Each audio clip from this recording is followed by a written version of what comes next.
नंदनाय विद्महे वासुदेवाय धीमहि तन्नो कृष्ण प्रचोदयात्।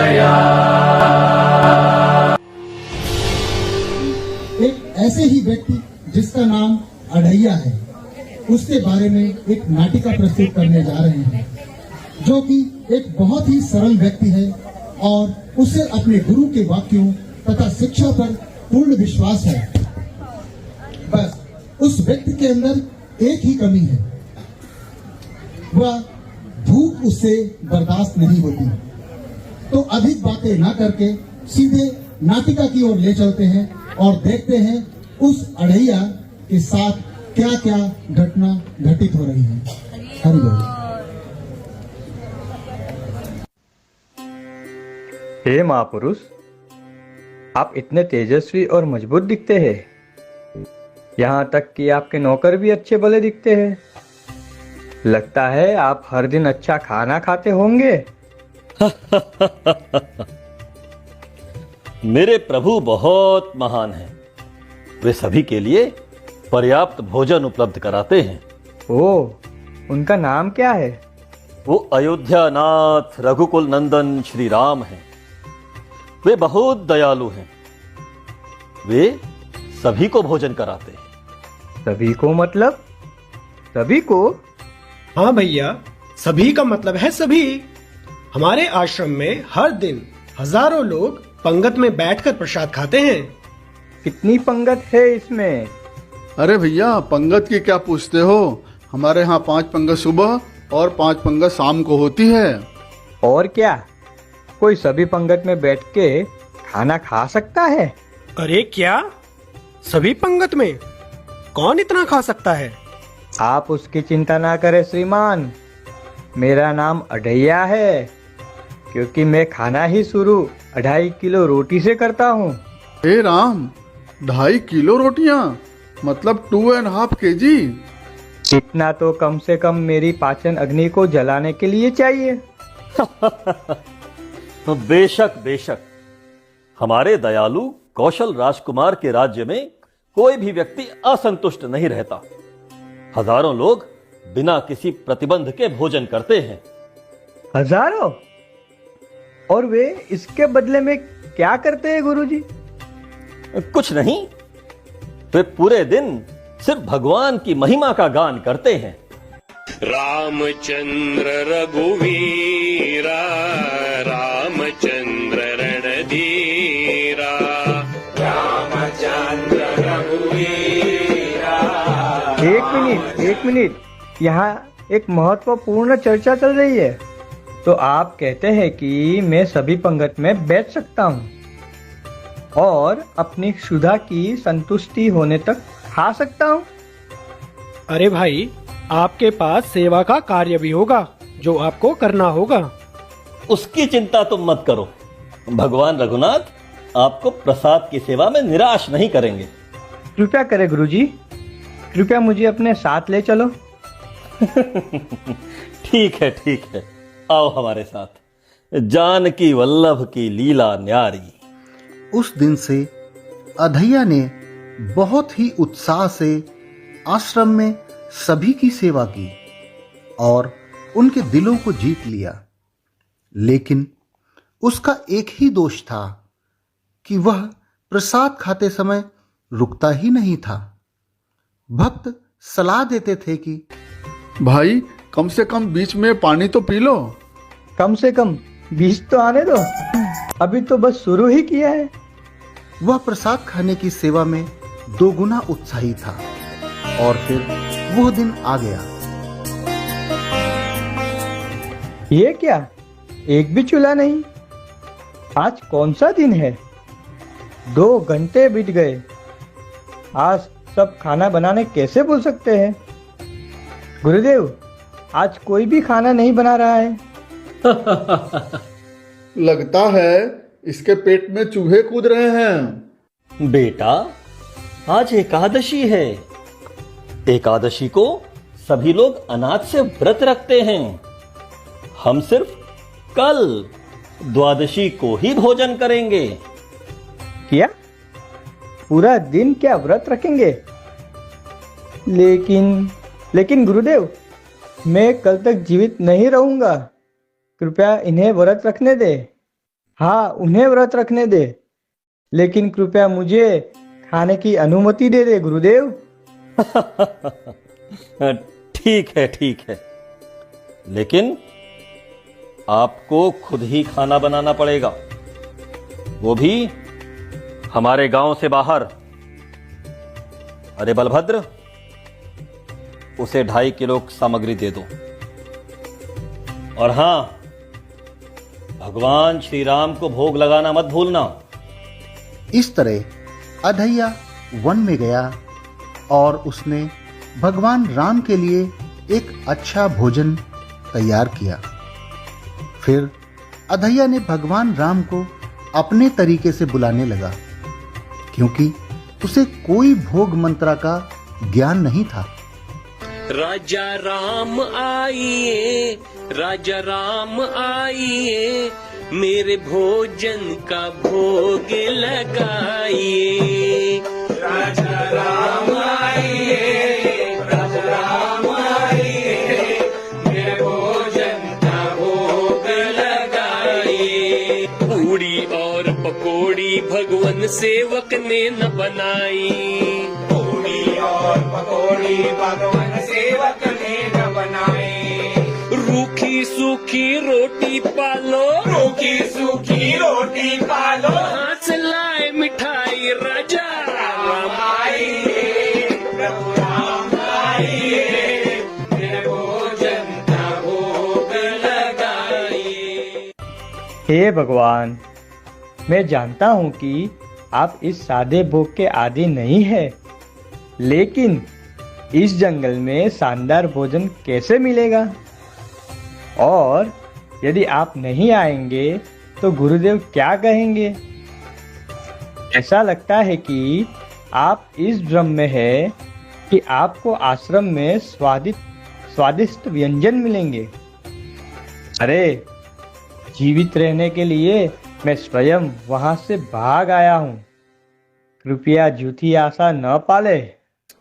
अरे भूल करोगे यदि तज दोगे भोजन रूखे सूखे, भूल करोगे यदि तज दोगे भोजन रूखे सूखे। एकादशी आज मंदिर में, एकादशी आज मंदिर में, बैठे रहोगे भूखे राजा राम आइए, प्रभु राम आइए, मेरे भोजन का भोग लगाइए। अढ़ैया, उठो अढ़ैया। मैंने अपने जीवन में ऐसा सुंदर व्यक्तित्व पहले कभी नहीं देखा। अब मुझे पता चला कि मेरे स्वामी आपके भक्त क्यों है। हमें खुशी है कि आपने हमें अपने स्वादिष्ट व्यंजन का स्वाद चखने के लिए आमंत्रित किया। क्या हुआ अढ़ैया, कोई समस्या? हाँ बिल्कुल भगवान, गुरुदेव ने मुझसे कहा था कि केवल आप ही आएंगे। मैंने केवल हम दोनों के लिए खाना बनाया है। वह कौन है? वो मेरी पत्नी है सीता। मैं अपनी पत्नी के बिना कैसे आ सकता हूँ अढ़ैया, आपको पता होना चाहिए था। मुझे बहुत खुशी है कि आप दोनों आए हैं। और वैसे भी आज एकादशी है, इसलिए हो सकता है मेरे गुरुदेव की मुझसे ये व्रत करवाने की प्रबल इच्छा हो। लेकिन अगली एकादशी पर कृपया मुझे पहले से ही सूचित करे। निश्चित रूप से अढ़ैया। अधैया को वह दया प्राप्त हुई थी जो अनगिनत एकादशियों के व्रत करने के बाद भी संभव नहीं था। लेकिन माया की शक्ति तो देखें। जब वह अपने गुरु से मिला तो उसका मन व्याकुल था, क्योंकि भोजन के प्रति वह अत्यधिक लालसा से ग्रस्त था।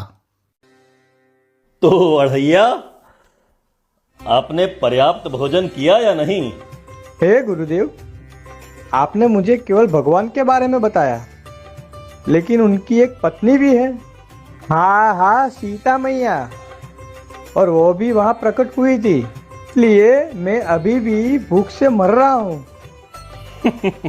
उसकी भोजन करने की क्षमता अच्छी है, खूब जमकर भोजन करता है। अगली बार उसे 5 किलो सामग्री देना। गुरुदेव, 5 किलो? व्यक्ति उतना ही खाता है जितना उसका खाता है। One eats as much is in his destiny. धन्यवाद गुरुदेव, धन्यवाद।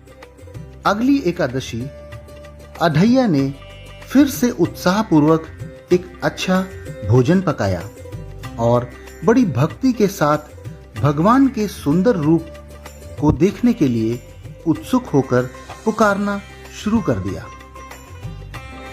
राजा राम आइए, सीता राम आइए, मेरे भोजन का भोग लगाइए। राजा राम आइए, सीता राम आइए, मेरे भोजन का भोग लगाइए। उठो अढैया। भगवान, आपके दर्शन के लिए बहुत बहुत धन्यवाद। हे भगवान, अब ये कौन है? मेरा भाई लक्ष्मण। असली भाई या भाई जैसा? बिल्कुल असली भाई अढैया। क्या तुम उसे नहीं जानते? वह मेरा प्रिय भाई लक्ष्मण है। वह अयोध्या का सारा ऐश्वर्य छोड़ के मेरे साथ जंगल में आया था। यह ठीक है, पर मैंने तो आपको पहले से ही सूचित करने के लिए कहा था। यह निर्धारित नहीं था, यह अंतिम क्षण का निर्णय था। मैंने बस उससे पूछा और वह सहमत हो गया। ये सब तो ठीक है, लेकिन क्या मेरे गुरुदेव ने आपके परिवार के लिए भी भोजन बनाने के अनुबंध पर हस्ताक्षर किए हैं? वाह, स्वागत वास्तव में अद्भुत है भ्राताश्री। मैं आपके भक्त से मिलकर धन्य महसूस कर रहा हूँ। लक्ष्मण, हालांकि अढैया की भूख तीव्र है। कृपया ध्यान दें कि उनकी सादगी मुझे प्रफुल्लित कर रही है। ओ अढैया, हम आपके गुरु के साथ एक परिवार की तरह हैं। यह खाद्य सामग्री जो आपने बनाई है, उसको ग्रहण करने में और आपके सम्मान करने के तरीके से हमें बहुत खुशी मिलती है। इसलिए मैंने सोचा कि मेरे भाई को भी इसका अनुभव लेना चाहिए। हाँ हाँ, आप सब कुछ ग्रहण कर सकते हैं। मेरे बारे में चिंता मत करो। आप इतने आकर्षक हैं कि मुझे भूख नहीं लगती।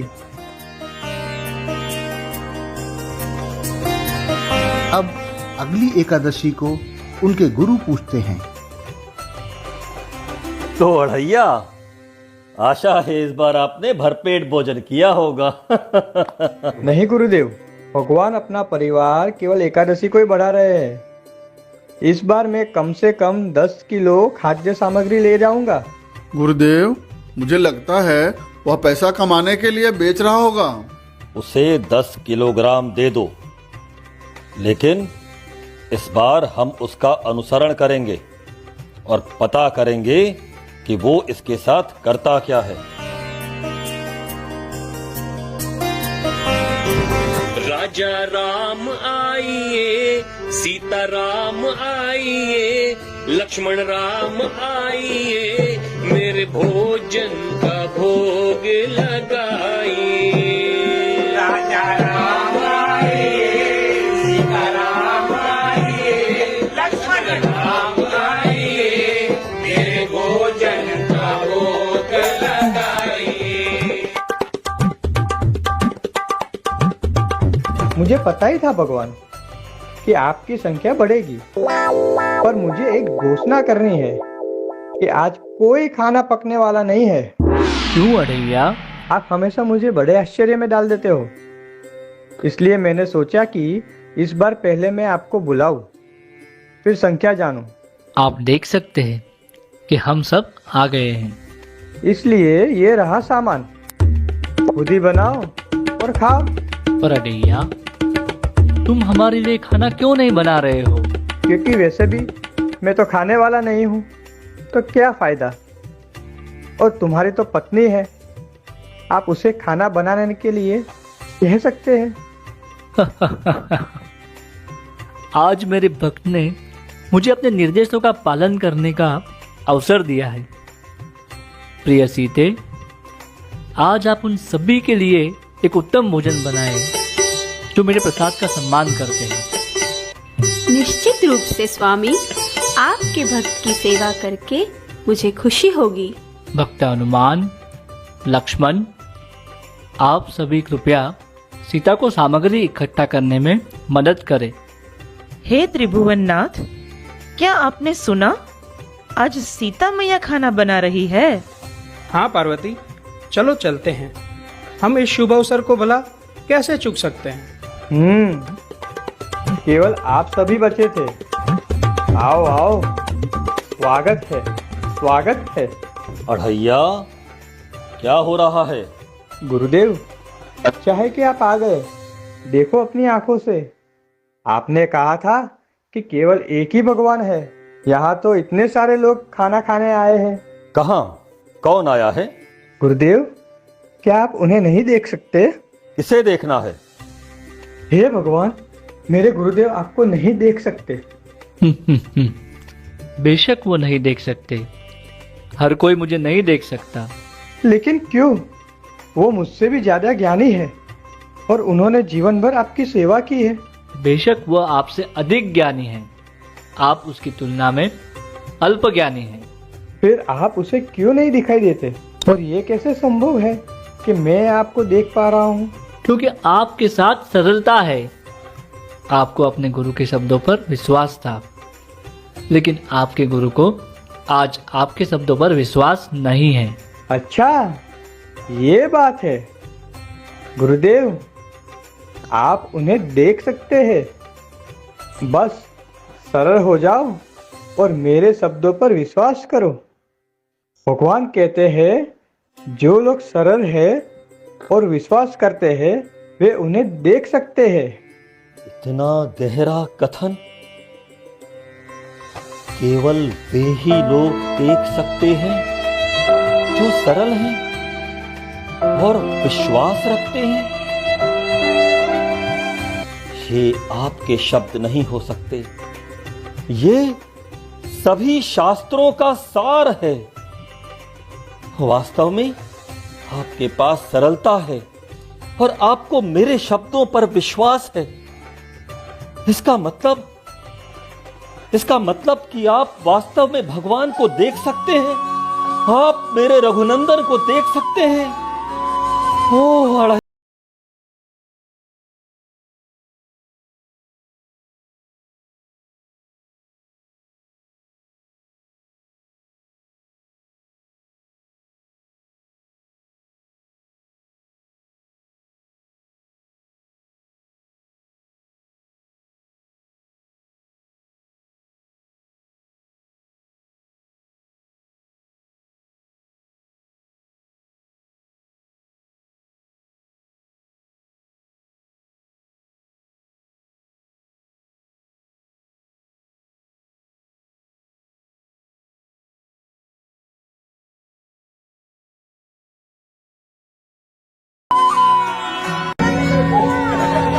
तो इस नाटिका के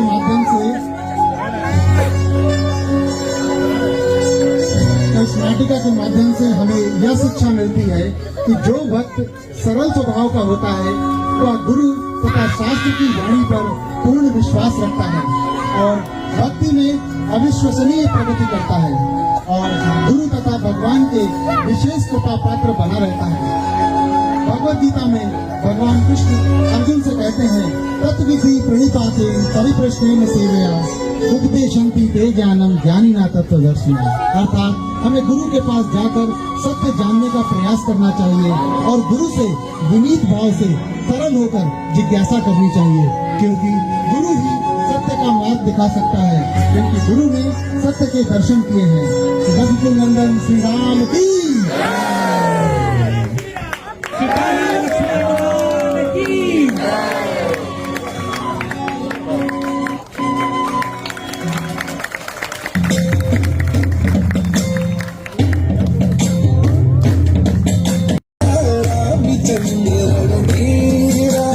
रामचंद्र